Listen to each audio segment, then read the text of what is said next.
¿Qué tal? Muy buenos días, ¿Cómo le va? Martín y Fabiana. ¿Qué tal? ¿Cómo le va, Buen día. Raúl? Muchas gracias por este contacto. No, al contrario. Gracias a ustedes. Bien.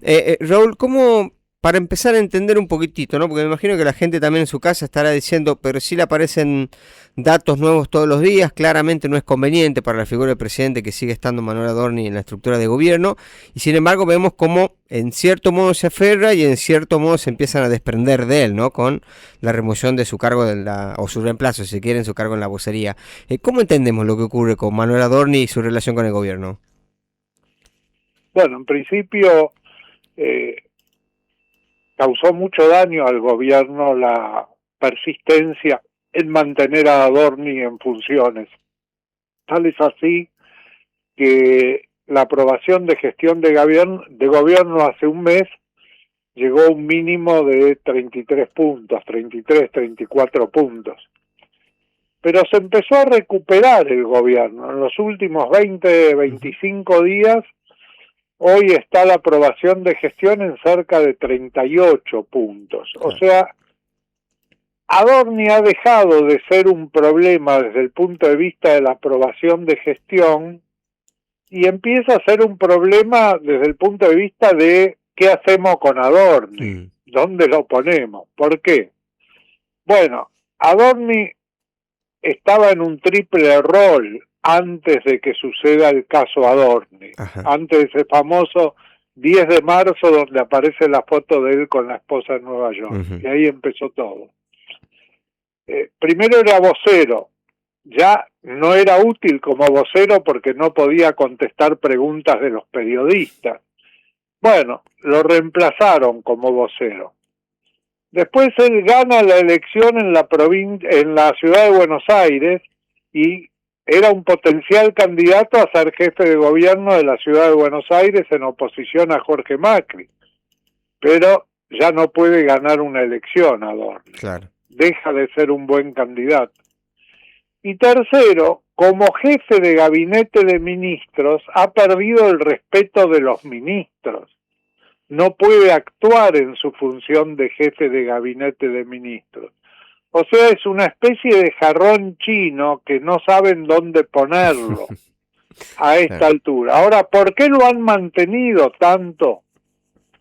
Yo creo que es porque es el único cuadro político surgido del mileísmo, el único cuadro político auténtico surgido de Javier y Karina Milei, que les pertenece a ellos. Claro. Todo el resto de los políticos que giran alrededor del gobierno tienen valor propio, digamos, independientemente del gobierno, no surgieron de este gobierno. Claro. De hecho, muchos de ellos son referentes del PRO, ¿no? ¿Cómo? Digo que muchos de ellos son referentes del PRO, además.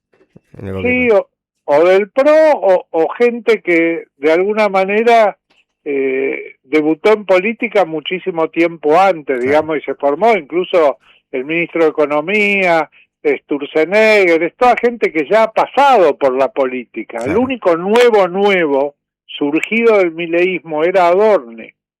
Y era una especie de hijo adoptivo de Karina y Javier Milei. Claro.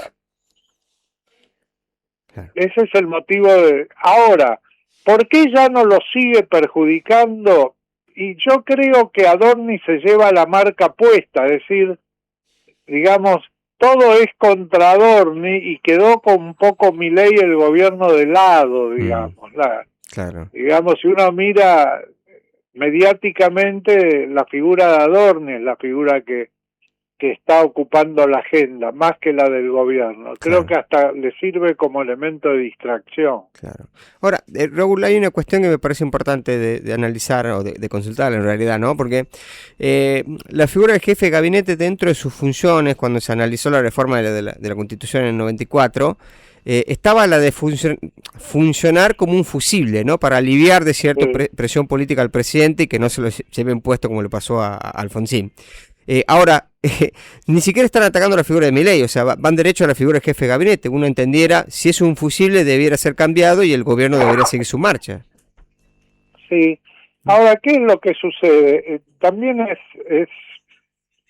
digamos, es una figura resultado de una frustración de las intenciones de Alfonsín. Alfonsín quería un sistema que funcione más en modo parlamentario, con una especie de primer ministro. Bueno, el jefe de gabinete no representa eso, el sistema sigue siendo profundamente presidencialista, y la verdad que si no cambia el jefe de gabinete, el funcionamiento del Estado. Piense que este es el tercer jefe de gabinete que tiene este gobierno. Lo tuvo a Pose, que duró poco, después lo tuvo a Guillermo Franco, que era un hombre que manejaba bien la negociación política, eligieron el camino de la dureza e intransigencia, entonces lo separaron a Franco también como una especie de castigo a Mauricio Macri, a quien nunca le dieron absolutamente nada en el gobierno, a pesar que lo invitaban todos los miércoles a comer milanesas en Olivos. Y bueno, el jefe de gabinete como figura política en la República Argentina representa poco y nada, digamos. Hay ministros, es mucho más importante Caputo y Sturzenegger o Patricia Bullrich que el jefe de gabinete. Claro, sí, hoy claramente sí, ¿no? Sobre todo por las figuras que ocupan esos lugares. Sí, totalmente. Claro. Raúl, me gustaría aprovechar para preguntarle qué opinión le merece la figura de Victoria Villarruel, en este caso ya claramente diferenciada completamente de la Libertad Avanza, o por lo menos del presidente Javier Milei y su equipo, que además él estuvo el sábado en Rosario, fue invitada por las autoridades de Santa Fe, habló con la prensa, le dejó algunos mensajes al presidente, dijo que estaba Milei peleado con los valores de Belgrano, básicamente. Eso se puede interpretar casi como un lanzamiento de su propia campaña para el año que viene. ¿Cómo interpretamos a la figura de Victoria Villarruel en medio de esta ensalada? Bueno, en principio Victoria Villarruel empezó su propia campaña aún antes de asumir, siendo vicepresidenta electa, hizo un acto con una agrupación propia y ahí empezó un poco la ruptura con la pareja presidencial. Se termina de producir cuando le entregan el Ministerio de Seguridad y el Ministerio de Defensa a Patricia Bullrich, digamos, y a Petri, digamos, que eran los candidatos a presidente y vicepresidente de Cambiemos, o Juntos por el Cambio, que se alía con el gobierno. Y empieza a diferenciarse en dos aspectos Patricia Villarruel. Primero, en un sentido mucho más republicano, y segundo, con un nacionalismo tradicional argentino, cosa que este gobierno no tiene. Este es un gobierno más bien apátrida, no tiene un sentimiento de lo nacional, de defensa de lo nacional. Que sí tiene Victoria, que sí tiene Victoria Villarruel, y que de alguna manera la emparenta ideológicamente con un sector del peronismo, el sector quizá más de derecha del peronismo, y yo creo que ella va a tratar de jugar por su lado, seguramente estableciendo alianzas, porque no la veo con capacidad propia para tener un crecimiento con aspiraciones presidenciales, ¿no? Claro.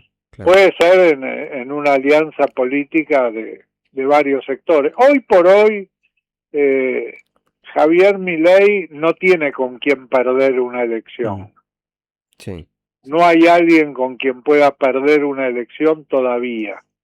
No nos olvidemos, fíjense los balotajes en América Latina, cuando gana Lula, cuando gana el Frente Amplio, la derecha en Chile, en Perú, Fujimori, ¿no? Keiko, ahora en Colombia, son todas por un punto.